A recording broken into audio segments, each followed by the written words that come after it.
I've needed to learn how to make Dark Souls an easy game because my angry Latino wife just finished her first playthrough of the game. And if after her 10th death to Ornstein and Smough, my only advice was get good, I would not be alive today.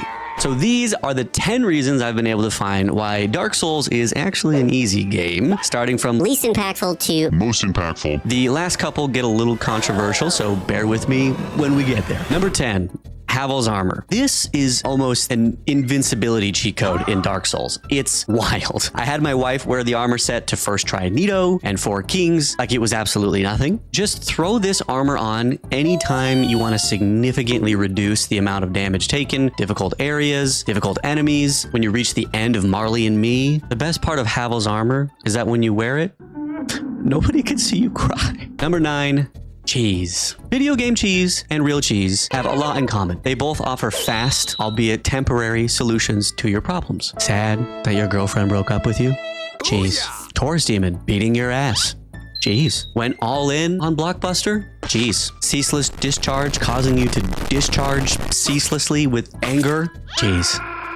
You may not feel great after cheese, and you're sure not a better player or person after it, but damn if it doesn't feel good. So if a boss is giving you trouble, don't Google their name with the words Rule 34 after it, but do Google their name with the word cheese. Number 8, parry. Compared to later FromSoft titles, Dark Souls feels like a training simulator for parrying. The ease of which you can just slap away enemy attacks and then chunk off 80% of their damage is bananas. Knights in Anor Londo, Dark Wraiths in Londo Ruins, the final boss for God's sake, all of them get absolutely wrecked when you hit him with the no-yo! It can be tough to learn though, because basically just stand there getting smacked in the face over and over, and you're gonna mess it up a lot. My wife had the parry scaries, but when she finally got it down, she waltzed through the rest of the game like Drew Barrymore was up in this bitch. By the way, we do have all of her funny playthrough moments compiled into a video series, so feel free to check that out.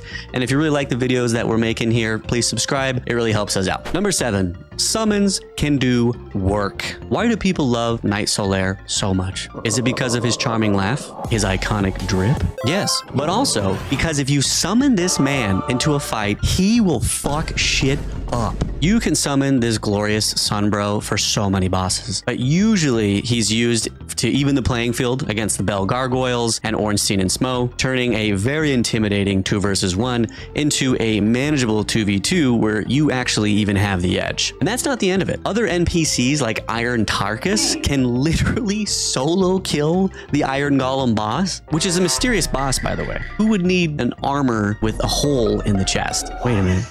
Oh my God. To finish this point, you can even summon somebody you know so that you can just digitally pass the controller to your older brother. Nice and easy. Number 6, you can just run past the enemies. Blighttown is a shithole, and I want to spend as little time there as possible. There is no area that better illustrates the diminishing returns of killing all the enemies. You can fall out of nowhere, get poisoned, toxic.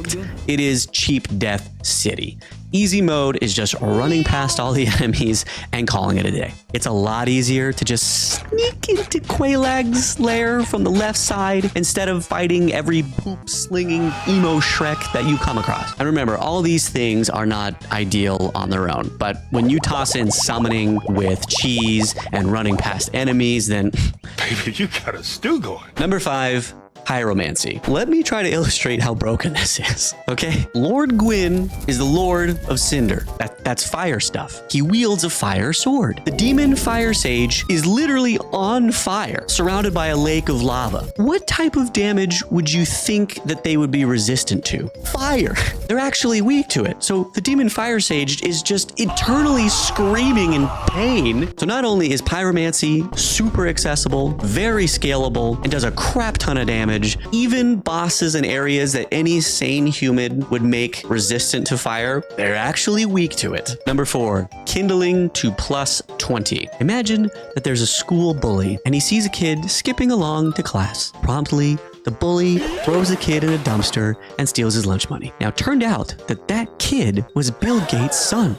And Billy Boy had given that kid $100 million for lunch. In Dark Souls, you're the bully as you murder the helpless and pathetic Pinwheel at the very beginning of the game so that you can get his Rite of Kindling so that you can instantly plus 20 your Estus Flask. It's easy and the reward, so good. Right at the beginning of the game, the easiest boss with the best reward is just a jog and a jump down to the catacombs. Once you have plus 20 to your Estus Flask, your only concern is your character getting too buzzed off the 5% alcohol in each swig. Number 3, the internet exists. So basically everything I've told you is just on the internet. Dark Souls is one of the easiest breakable games if you know what you're doing. And now with ChatGPT, you don't even need Reddit. You just pull it up and say, ChatGPT, how do I make Dark Souls the easiest game ever? I'm over here stroking my dick. I got lotion on my dick and I'm just stroking What the my hell? shit. Number 2, pattern recognition. Dark Souls enemies and bosses have a lot in common with my abilities in the bedroom. We have like 3 moves max, and we just repeat them over and over again until we just pass out from exhaustion. Beyond that, you can often just soft lock bosses into the same sequence, further reducing the complication of the fight. You may not notice it, but if you backstab an enemy, position yourself right behind them after they get up, there's a slight twitch that they do when they become actionable. You just click, attack a button again and you backstab them again, rinse and repeat,